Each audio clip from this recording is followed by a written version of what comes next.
কিয়ামতের কঠিন ময়দানে আল্লাহ পাক রব্বুল আলামিন আমার আপনার পয়গম্বর হুজুর সাল্লাল্লাহু আলাইহি ওয়াসাল্লামকে হাসরে যখন উঠাইবেন,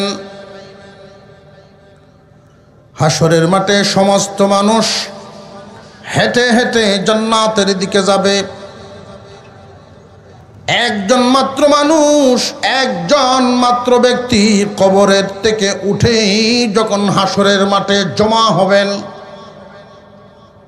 উনার সম্মানে উনার মর্যাদা বাড়ায়া দিবেন। আল্লাহ বলবেন, দোস্ত আপনার জন্য সোয়ারে দিলাম, সবাই যাবে হেঁটে, আপনি যাবেন উটের উপর সোয়ার হয়ে। আমার আপনার পয়গম্বর বিশ্বনবী রাহমাতুল্লিল আলামিন হেঁটে হেঁটে হাসরের মাঠের দিকে যাবেন না, উনি উটের উপর সোয়ার হবেন।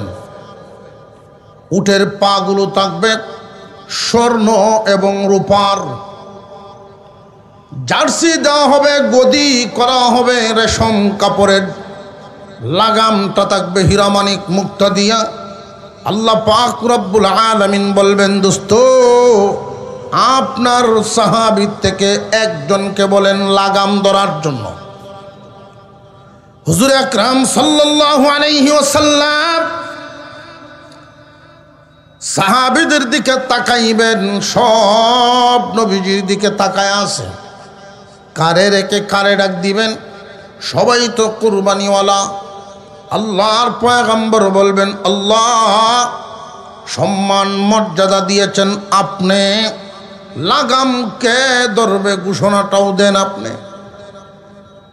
আল্লাহ কুদরতি জবান দিয়া ডাক দিবেন, বেলাল আসো, উটের লাগাম ধরো, পয়গম্বরকে মাঠের দিকে নিয়ে যাও। এই যে মর্যাদার ডাক, রক্তের সম্পর্ক না মনের? মসজিদে নববীর আজান দেন মুয়াজ্জিন বেলাল রাদিয়াল্লাহু তাআলা আনহু। মদিনার মুনাফিকরা সমালোচনা করে, ইহুদিরাও সমালোচনা করে, মুসলমানের মসজিদের মুয়াজ্জিন 5 ওয়াক্ত যে আজান দেয় দেখতে সুন্দর না, দেখতেও সুন্দর না, বংশও তো ভালো না, গোলাম, জবানও সুন্দর উচ্চারণ হয় না।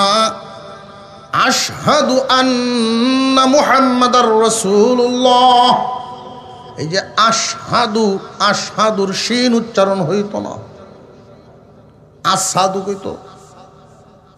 আমরার দেশেও দেখবেন কোনো কোনো আঞ্চলিকতা, শিক্ষিত যতই হোক আঞ্চলিক টানে অশুদ্ধ উচ্চারণ।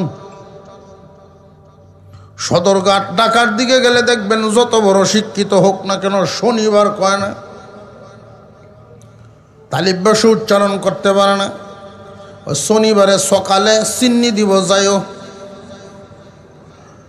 শনিবারে সকাল চিন্নি দিব সবাই যাইও, উচ্চারণ, এটা আঞ্চলিকতা। যত বড় শিক্ষিত হোক এই আঞ্চলিকতার কারণে হযরত বেলাল রাদিয়াল্লাহু তাআলা আনহু উচ্চারণ করতে পারেন না, আর এই দুর্বলতা নিয়ে তারা সমালোচনা করে। আল্লাহর পয়গম্বরের কানে কানে বারবার দরখাস্ত জমা হয়, ওগো নবীজি বেলালকে পাল্টায়া আরেকজন দিন যেন সমালোচনা না হয়। হুজুর সাল্লাল্লাহু আলাইহি ওয়াসাল্লাম কয়েকদিন শুনলেন, শেষ পর্যন্ত একদিন এশার নামাজের পরে এলান করলেন, বেলাল ফজরের আজান তুমি দিও না, অন্য কেউ দিবে। তোমাদের মধ্য থেকে তোমরাই নির্বাচন করো একজনকে। আল্লাহর পয়গম্বর বেলালকে বারণ করলেন আজান দেওয়ার জন্য মানুষের সমালোচনার কারণে। ফজরের আজান অন্য একজন দিলেন, নামাজও হলো যথারীতি। কিন্তু এরপরেই ফলাফল আসলো আল্লাহর পক্ষ থেকে। সুবহানাল্লাহ। বেলাল যে দামি বংশে না রসুলের মহব্বতে, রক্তের টান না মনের টান? মনের মহব্বত।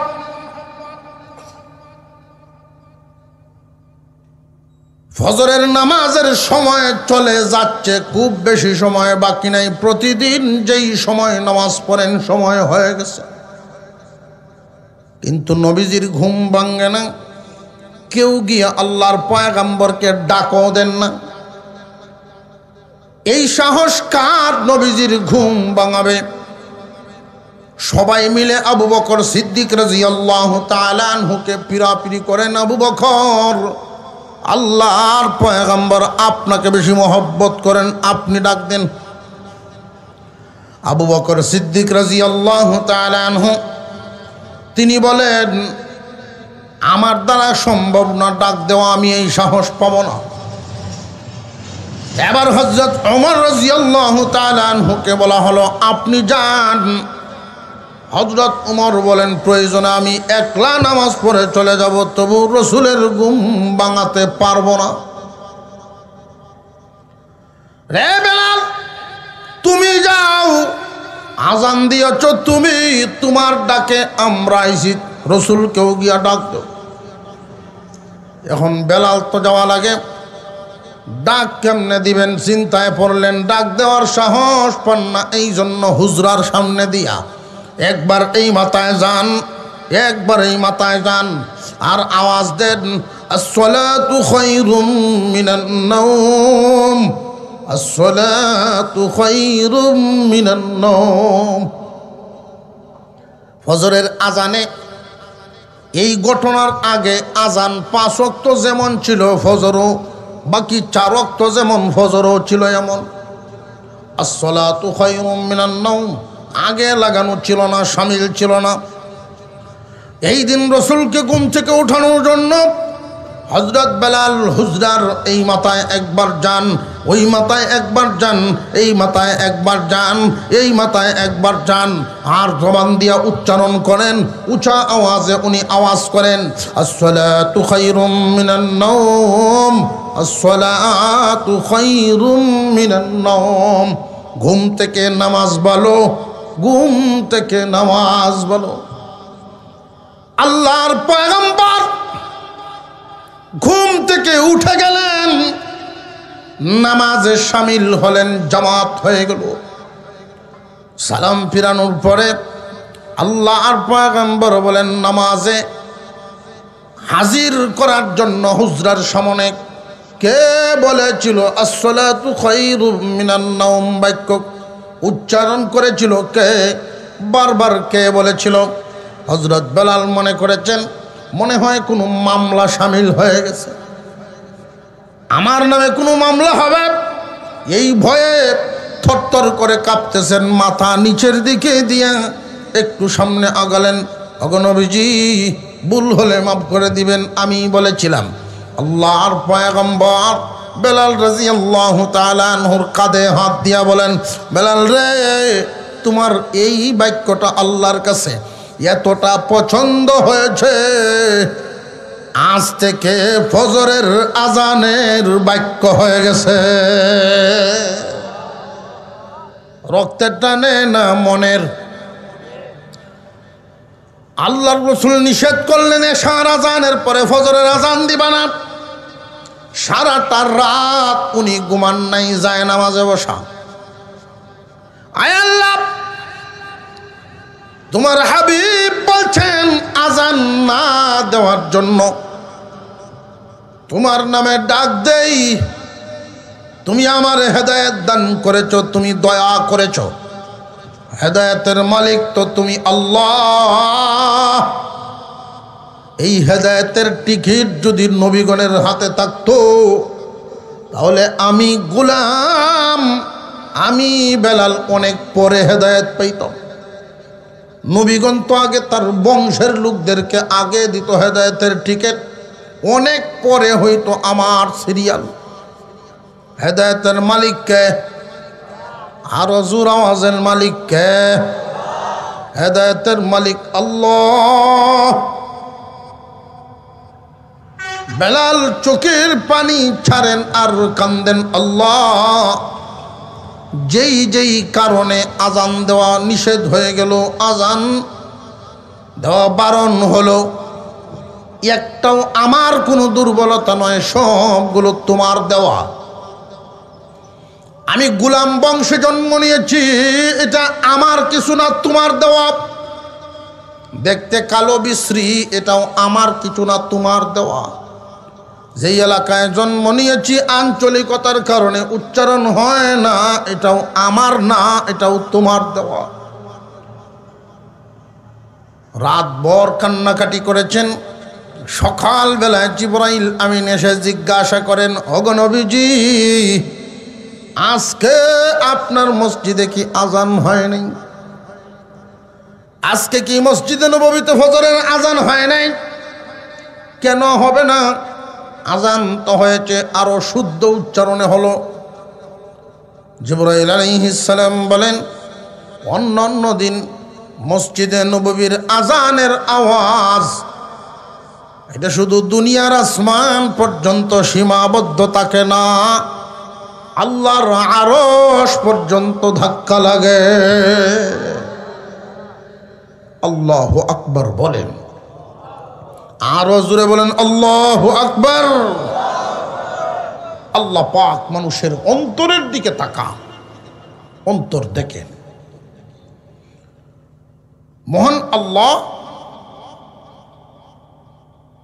মানুষের কলবের দিকে তাকান। মানুষ যদি পাহাড় পরিমাণ সদকা করে আর অন্তর ভালো না থাকে, আমি এই বয়ান আরও এক জায়গায় করে আসছি, লোদরপুর টাইটেল মাদ্রাসা, ইসাকপুর টাইটেল মাদ্রাসায় প্রসঙ্গগত এই আলোচনা আসছে।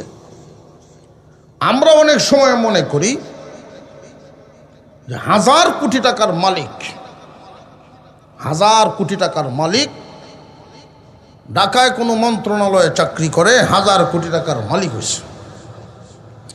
লক্ষ্য করে দেখবেন জমিনের ফয়সালা বেশিরভাগ মানুষ যদি ধনী হয় হারাম মালে হয়। মাথা জুহাইল ঠিক নেবে টিকিটে। বেশিরভাগ মানুষ ধনী হয় হারাম মালে, হালাল মালে ধনী খুব কমই হয়। আল্লাহ যদি সহজ রাস্তা খুলে দেন, হালাল মালে ধনী বানায় দেন। তবে হালাল মালে যদি আল্লাহ কাউকে ধনী বানান, আল্লাহ সম্পদ দিয়া ধনী বানাইছেন পরীক্ষা করার জন্য, যে মাল পায়া আল্লাহর দেওয়া মাল পায়া সে করেটা কি? সমস্ত দুনিয়ার মালিককে, আরো জোরে জবান খুলে বলেন কে? আল্লাহ। 30-40 বছরের জন্য 10 হাল জমিনের মালিক শুক্কুর আলী। কয় বছরে? সর্বোচ্চ 40, এর ঘরে তো পুটুস দম গেলে তো শেষ।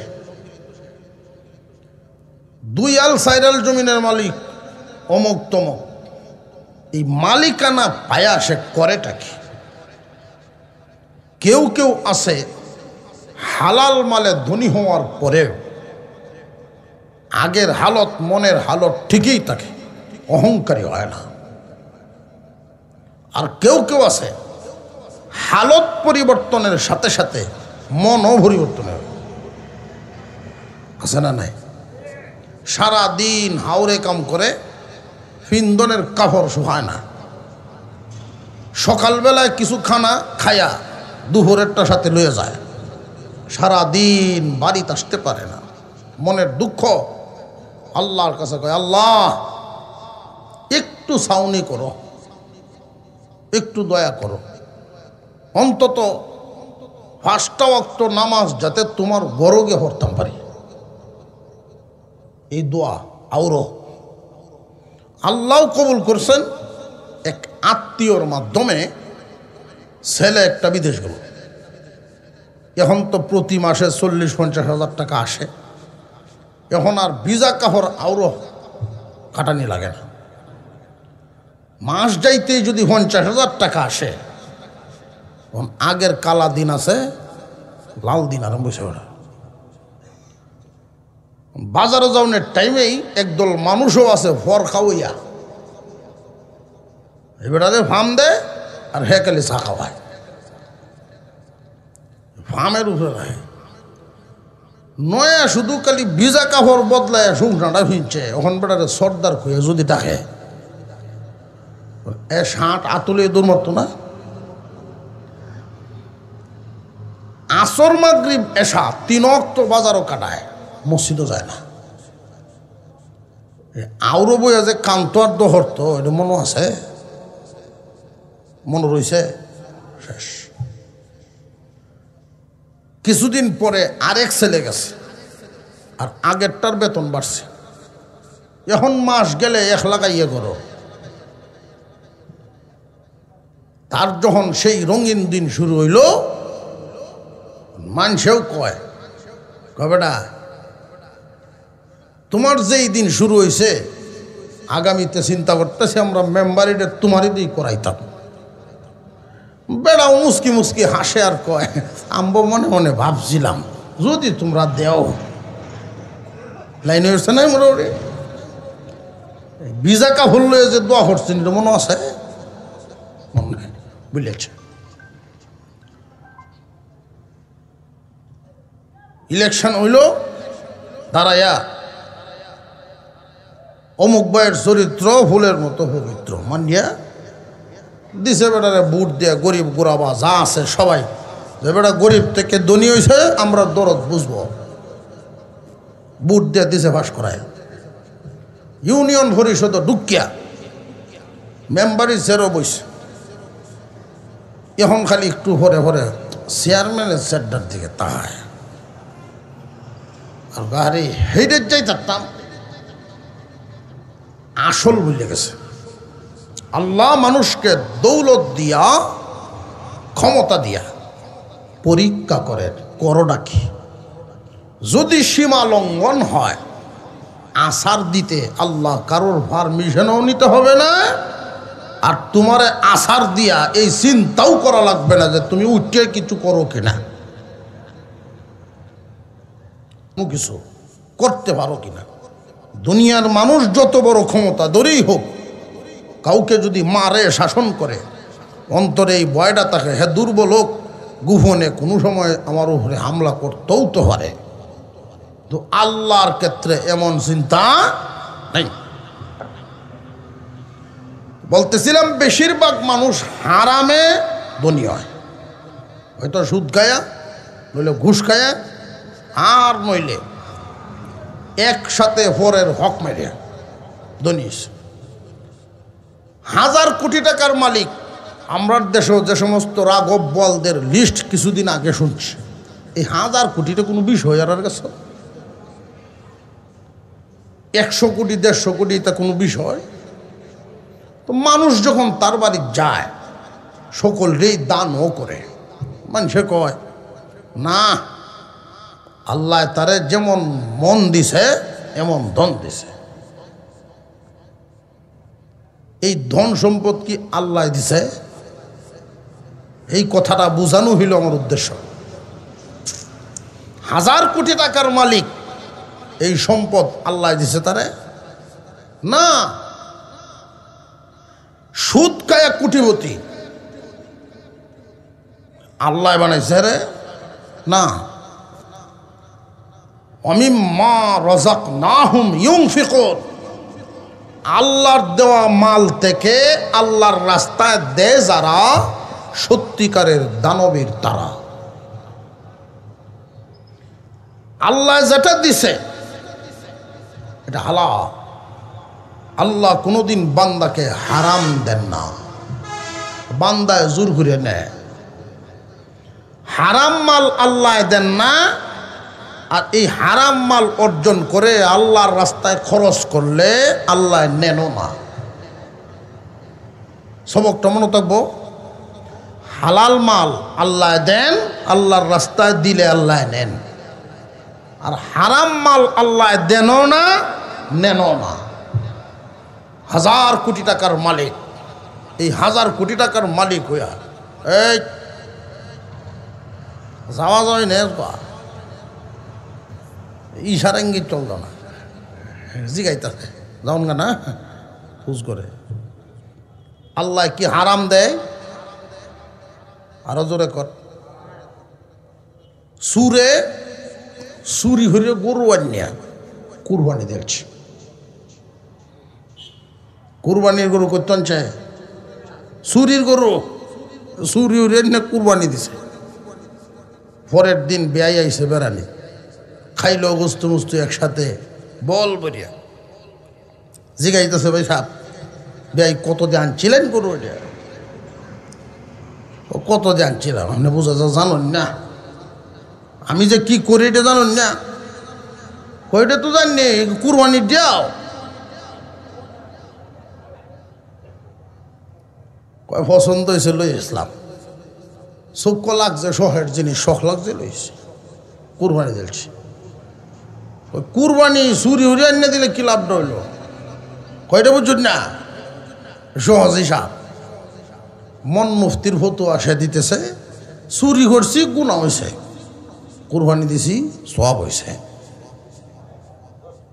তো সওয়াবে গুনায় সমান, গোস্ত খাইলাম মাছ কেন? মাছ লড়াতে মিলাইছি দেখছেন, কেতনা বড় বাটপার।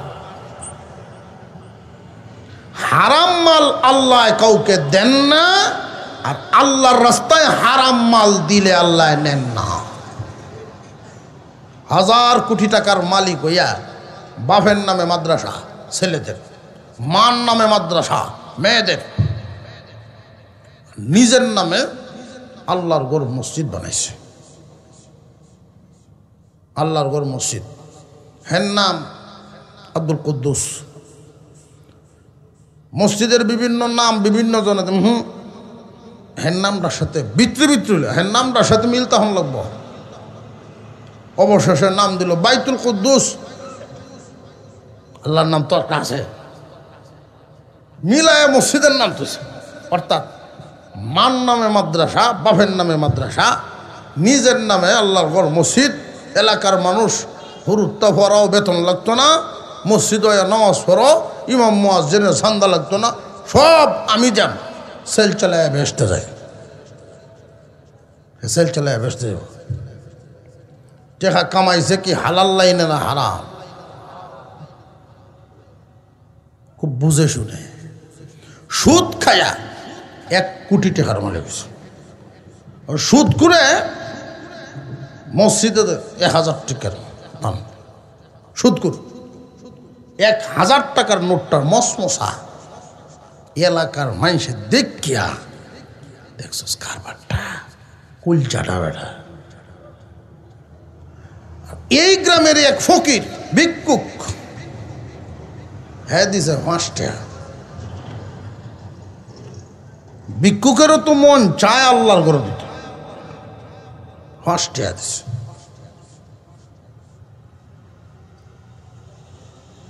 দিনদারির বিবেকের নজর ওই দিকে দেন, বিবেক কাটায়া বলেন তো, ওই সুদখোরের 1000 টাকাটা আল্লাহর কাছে কবুল উত্তম, নাকি ফকিরের 5 টাকাটা উত্তম? ফকিরের 5 টাকা উত্তম। আগামীকাল সকালে যদি ঘোষণা হয়, একটা আত্মীয় বলছে 10 টাকা কেজি গোস্ত নিব, কেউ আত্মীয় বলছে 10 টাকা কেজি গোস্ত কেউ নিত না, কারণ এটা হারাম, কেউ খেত না। ফসা গান্দা বেঈমানদের জন্য সাজে, ফসা গান্দা শুকুর কুকুরে খাইলে হজম হইব, স্বাস্থ্য ভালো হইব, মুমিনের জন্য না।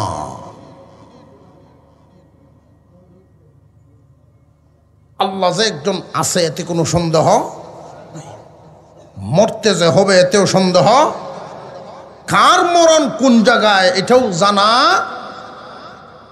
এরপরে এত পেরেশানি আমরা। দুনিয়ার মহব্বত দিলের ভিতরে ভরে গেছে। তুমি শুধু তোমার কাঁটাটা ঠিক রাখো, সমস্ত কিছু ব্যবস্থা করবেন কে? মুমিন। হারামে আরাম নাই, হারামে আরাম নাই। বাটপার আরেক বেড়ার সাথে বন্ধুত্ব করছে, করিয়া ফলের সিজন আইছে, বাজারও গেছে, গিয়া দুইজনে মিলিয়া একটা কাডল কিনছে। অর্ধেক অর্ধেক, যে যেমন খাইব অর্ধেক অর্ধেক, 30 টাকা দিয়ে কিনলে 15-15-30 দিল। বাটপার যেটা, বাটপারে কয় না আমি একটা ইনসাফের ঘোষণা দেই। কি ইনসাফ? যে যেমন কুশ খাইব এমন বিল দিব। কই খুব সুন্দর কথা, সাদা সিধা মানুষ, সরল মানুষ মান্য নিছে। উনি যে কয়টা কুশ খায় বেশি সামনে তয়। আর এই বাটপার 1 মুঠ কুশ লয়, 5টা-6টা মুহ দেয়, 1-2টা বেশি সামনে তয়, বাকি 3-4টা ভিতরে দেয়।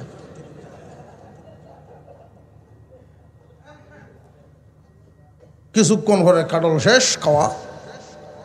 সাদা সিধা সরল মানুষ যে, তার সামনে বিচির সংখ্যা 35টা। আর এই বাটপার যে মুঠিয়া গাইল, হ্যাঁ সামনে 15টা। সাদা সিধা মানুষ সিধা হইল, ও তো সিধা তো না। কি ব্যাপার, আপনি মুঠ ভরে কুশ নিলেন, বেশি দি কম। ভাই এবার কইস না, রাগ কস, তুই কম খাইছস। আর বেশি কি ফাঁকা আছে নাকি, উড়ে গেছে গা। আমি যে কুষ্টি খাইছি অনেকটির বেশি আসিলই না।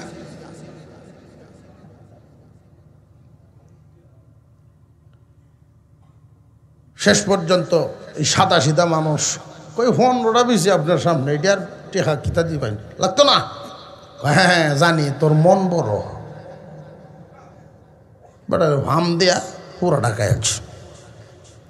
রাত্রে যখন বাড়িতে গেছে, সেটা তো বুড় করে ডাকে, কারণ বেশি খায় আছে। বিবি সবজি গায়ে ভাত খেয়ে যান না, কয় না রে শরীরের তাল বলা না। হারামে আরাম নাই। রাত্রে শুইছে, গভীর রাত্রে এমন এক আন্দাজি ডাক মেরে বসে, ফেডো এক গুরানে, মাথা উতা ঠিক নাই, বদনালে বাড়ির সামনে ধরছে। নিজের বিছরা ক্ষেতের মধ্যে কামটা সারছে, কোনো রকম ইজ্জত বাঁচলো, কাপড়টা ঠিক হইল। ঘরে আইছে, শরীর দুর্বল হয়েছে, দিছে ঘুম। এক ঘুমে সকাল 10টা। আর শেষ রাতে খুব ভারী বর্ষণ, কাঁটা ঢল হয়েছে। সকালে উঠছে, বিবি সাহেব উঠিয়া ছোটো ছোটো বাচ্চা সেটিরে ডাকতে যায়, তোরা উঠ, দেখ কি পরিমাণ ঢল জ্বালামছে। বাড়ির সামনে বিছরার মধ্যে যে মরিচ ক্ষেত, তোর বাপ গুমোটা খাইস না, এই মরিচ ক্ষেতের আইলটা একটু কাটিয়ে দিয়া এই পানি ডাল নামক। আর ছোটো ছোটো মরিচ যদি ফরিয়া তাকে নিচে, এটা তুলে লয়ে আসছে। পুরুত্তা গেছে ক্ষেত, আইল কাটছে, সব পানি নামছে। দেখে ক্ষেতের কোনাত একখানো কতলা কাডল বেশি ভরে রয়েছে জমা হইয়া। রাত্রে যে কামড়া বানাইছি, হেডিয়া ময়লা যা আসেন তো হন্যা দয়ে লয়ে গেছে, কাডল বেশি ভরে রয়েছে সব। হুরুত্তা ফুলাভান মরিচ টুকানির সাথে কাডল বেশি টুকাই লইছে বাড়িতে। মায়ের জিজ্ঞাসা যেটি করতে আনছস, কয় আমরা ক্ষেতের কোনাত সবটি এক কান্ন ভরে রয়েছে। কোনো ফুলাভানে চুরি হরে না, কাডল খাইছে, আর সেই বিজি হেন ভরে রয়েছে। চাঞ্চস ভালো হয়েছে, যা তোর বাপ রাত্রে ভাত খাইছে না, এটা একটা জ্বরের মুখ, বর্তা বানায় দিই, কটা ভাত খাইব না।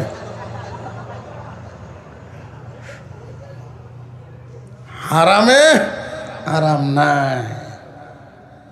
শুকনা মরিচ ভাজিয়া, সরিষার তেল দিয়া, বেটি একটু জুত করিয়া ঠিক মতো এক বর্তা করছে। আর বেটাও ঘুম থেকে উঠতে, বুজুর্গ মানুষ, এই বুজুর্গ তো জিগাইতো না, তাহকিক করবো কি, সামনে আইলে এটা করতে আইলো কেমনে কি। গরম ভাত দেয়া আর কাডল বেশির ভর্তা, সরিষার তেল মাহাই 2 তাল মেরে দিছে। খুব মজা লাগছে গো, খুব মজা লাগছে। আমার মনটা ঠান্ডা হয়েছে। খাডল বেশি তুমি খাইছিলা কই?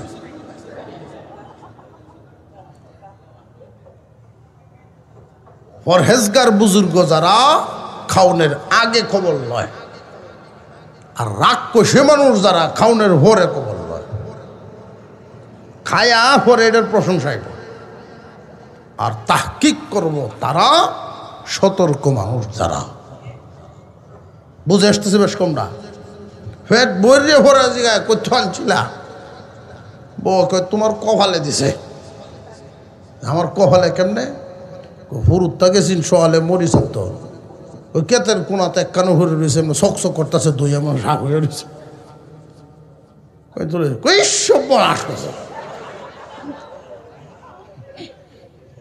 এখন হুশ হয়েছে। সর্বনাশ মানে কি হয়েছে?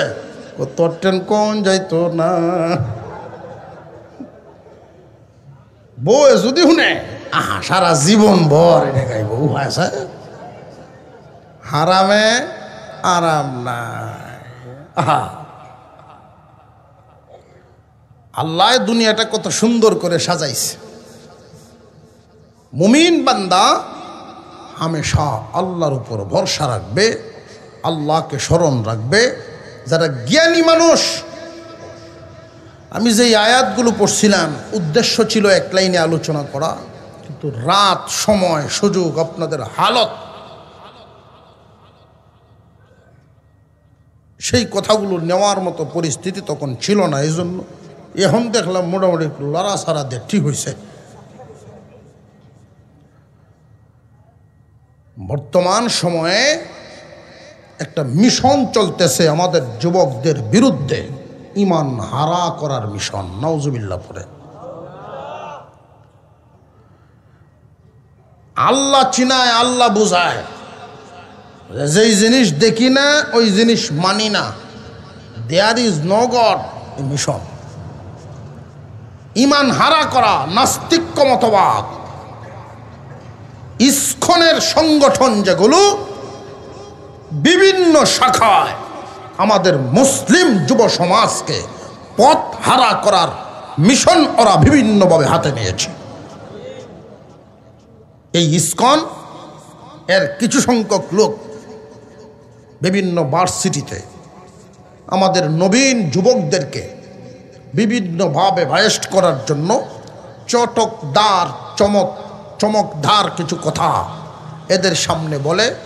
বলো তো দেখি তোমাদের আল্লাহ কোথায়, দেখা যায় কিনা দেখাও তো। যুবকরা উত্তর দিতে পারে না, হতভম্ব হয়ে যায়। বস্তুবাদী মনোভাব,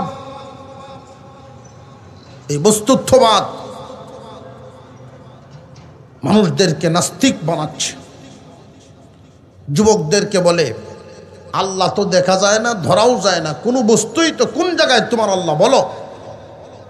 হে যুবকরা, কয়েকটা কথা তো জানতে হয়, যে দেখলেই শুধু মানতে হবে, ধরতে পারলেই মানতে হবে। আল্লাহ পাক ইচ্ছা করলে দুনিয়াতে দেখা দিতে পারতেন, দেখা দেন নাই কেন? যে দেখে ইমান আনলে ইমান হয় না।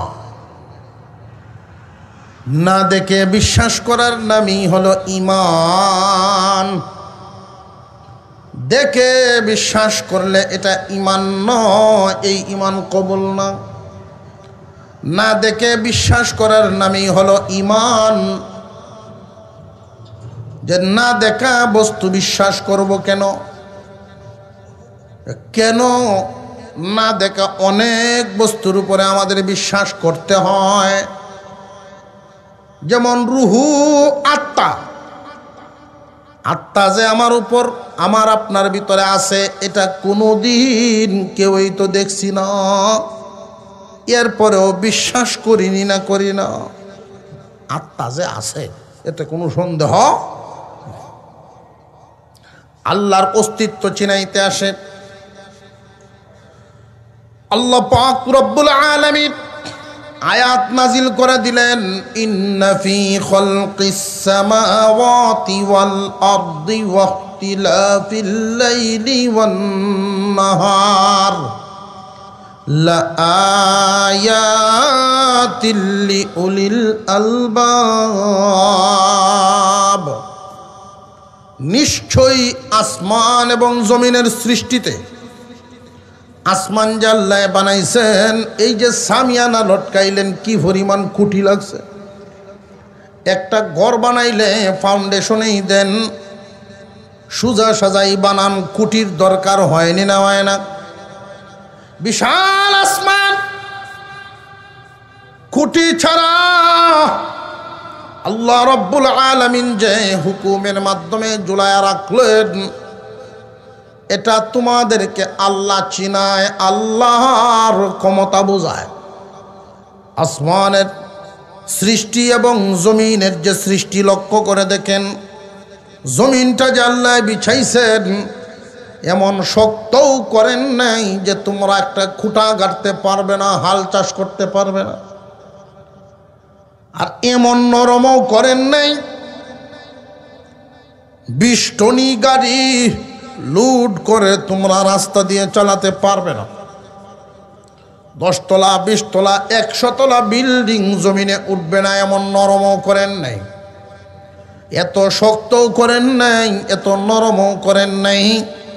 তোমাদের ব্যবহারের উপযোগী করে জমিন বিছাইছেন, খুঁটি ছাড়া আসমান ঝুলাইছেন।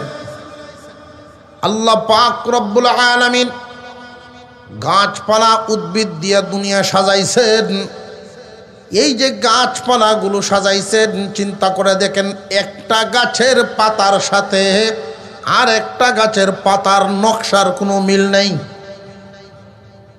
ডিজাইন মিল আসেনি? কে বানাইলো এত সুন্দর নকশাগুলো? আল্লাহ পাক রব্বুল আলামিন হুকুমের মাধ্যমে দুনিয়া সাজায়া দিলেন। এই যে নদী নালা পাহাড়, মহান মাওলাই করিম মানুষের সুবিধার জন্য, মানুষের সুবিধাজনকভাবেই সব কিছু বানাইলেন। বটগাছ বিশাল এরিয়া, বটগাছের এরিয়া ছোট না বড়,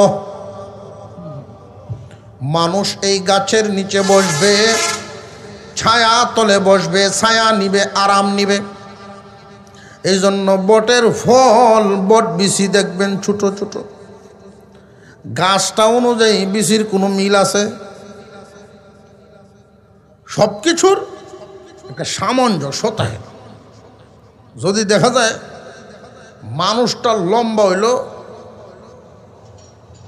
7 ফুট, মানুষটা যদি 7 ফুট হয়, অন্তত ভাওটা 1 ফুট হইলে হইব। ভাও যদি 4 আঙ্গুল লম্বা, মিলব। মানুষটার সাথে তার বডির অন্যান্য অঙ্গের একটা সামঞ্জস্য আছে। এই বট গাছের সাথে বিচির সামঞ্জস্য নাই। পক্ষান্তরে তরমুজ গাছ, মিষ্টি লাউয়ের গাছ, লাউ যত বড়, গাছটার সাথে সামঞ্জস্য নেই, লতের মতো। আল্লাহ এই যে সৃষ্টি করলেন মানুষের সুবিধার জন্য, মিষ্টি লাউয়ের মতো যদি বড় বানায়া, তরমুজের মতো বড় বানায়া বটের বিচি বানাইতেন, তাহলে মানুষ এটার তলে বইলে আরাম কিতা করতো, চিন্তাই জান বাঁচলে না। কোন সময় না জানি কারো উপরে কোনটা পড়ে আর কিয়ামত ঘটে। একজন আল্লাহওয়ালা এই ফিকির করেন, চিন্তা করেন, গাছের তলে বইয়া, না বিচি আর গাছে মিল নেই। এমনি ফাঁকির টুহর লাগিয়া এক বিচি আয়া পড়ছে, ওটার মাথাটা টাক, মাথা ঠাস করে উঠছে। এমনি আলহামদুলিল্লাহ, আল্লাহ আল্লাহ আল্লাহ আল্লাহ, যদি যে তরমুজের মতো হইতো, আমার কি গতিটা হইল। আল্লাহ পাক মানুষের সুবিধার জন্য মানুষের মতো করে সব বানাইছেন। একটু চিন্তা করলেই যে জিনিসটা মানুষের যত জরুরত এটা তত সহজ করে দিছে। আচ্ছা বলেন তো, বাতাস ছাড়া মানুষ বাঁচবো? বাতাস ছাড়া মানুষ বাঁচবো? এই বাতাস সিলেটের কোন ব্যাপারে বেছে আছে কোনো দুহান? বাতাস যদি কিনে আমরা চলন লাগতো, উভয় আছে। বাতাস মানুষের জীবনের জন্য অত্যন্ত জরুরি, আল্লাহ বিনামূল্যে ফ্রি করে দিয়েছে। কন্যা সুবহানাল্লাহ। পানি মানুষের জীবনের জন্য কত সহজ, এই পানিকে আল্লাহ সহজ করে দিয়েছেন। পানি যদি সামান্য পরিমাণও ব্যবহারের জন্য সব যদি তেলের দামে কিনন লাগতো, উভয় আছে, কেরোসিনের দামেও যদি খালি কিনন লাগতো, এরপরেও তো ছেলে বিয়া করাইলে আগে দেখলো যে কোন বাড়ির মানুষ গোসল কম করে, এইটা দেখতে একটা এই বংশ, ঠিক না? ঠিক। অজুহাত তো খাইল, অজুহাত খুঁজলো যে অজু করলে পবিত্র হইলে পয়সা খরচ করন লাগে, এর লাগে নামাজ পড়তে পারি না হুজুর, ও মেসাব নামাজ পড়তে পারি না। অথচ পানি মানুষের অত্যন্ত প্রয়োজনীয়, আল্লাহ ফ্রি দিছে। কন্যা সোহা। ব্যবহারের বস্তু আমরা এখানে যারা আছি, কেউ যদিও জীবনে স্বর্ণ হাতে নাও ধরি, জীবন চলা থামবো? জীবন চলা কি থামবে না চলবে? কোনোদিন থামবে না। স্বর্ণ যদি চোখেও কেউ না দেখে তো চলবো। আর লোহা, লোহা যদি ব্যবহার না করে মানুষ চলতে পারবে না। আর লোহার ব্যবহার, একটা লাউ কাটলেও লাগবো, পেঁয়াজ কাটলেও লোহা লাগবে, ঠিক না বেটি? লোহার দাম আর স্বর্ণের দামটা চিন্তা করে, যেটা মানুষ না দেখলেও চলবে, ব্যবহার না করলেও জীবন চলবে, ওইটার দাম তত বেশি। শুনছুন জীবনে কেউ স্বর্ণ দিয়ে কুদাল বানাইছে? আর যদি এই স্বর্ণ আর লোহার দাম সমান হইতো তখন কি হইল? এই স্বর্ণের কুদাল দেওয়ার গুহা লাইল, উভয় আছে। স্বর্ণের লাঙ্গল দেয়াল বাইল। আল্লাহু আকবার, আল্লাহু আকবার। দুনিয়ার জীবনে বেঁচে থাকতে যা যা বেশি দরকার আল্লাহ তত সহজ করছেন। জান্নাত পাওয়ার জন্য, আখিরাতের জন্য যা যা বেশি প্রয়োজন তত ফ্রি করছেন। ঈমান আনতে কয় টাকা খরচ হয়? ঈমান আনতে কত খরচ হয়? 1 টাকাও না। অথচ 60 বছর মূর্তি পূজা করলো, এক মুহূর্তের জন্য যদি বলে লা ইলাহা ইল্লাল্লাহ মুহাম্মাদুর রাসূলুল্লাহ, ঈমান আনলো, 60 বছরের গুনাহ মাফ, জান্নাতের রাস্তা খোলা। কয় মিনিট লাগছে? ঈমান জান্নাতের জন্য জরুর, অতি সহজ করছেন। জান্নাতের আমল, নামাজ, নামাজ পড়তে পয়সা খরচ, যা খরচ হয় নামাজ পড়তে। আল্লাহু আকবার। দুনিয়ার জরুরি, আখিরাতের জরুরি, যা যা জরুরি বস্তু আছে সব সহজ করে দিছেন কে? আল্লাহ।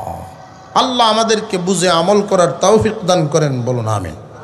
আর জোরে বলেন আমিন। আমি আপনাদের কাছে দোয়া চাই, আপনাদের জন্য দোয়া করি। এরপরেও একের পর এক আলোচক থাকবেন।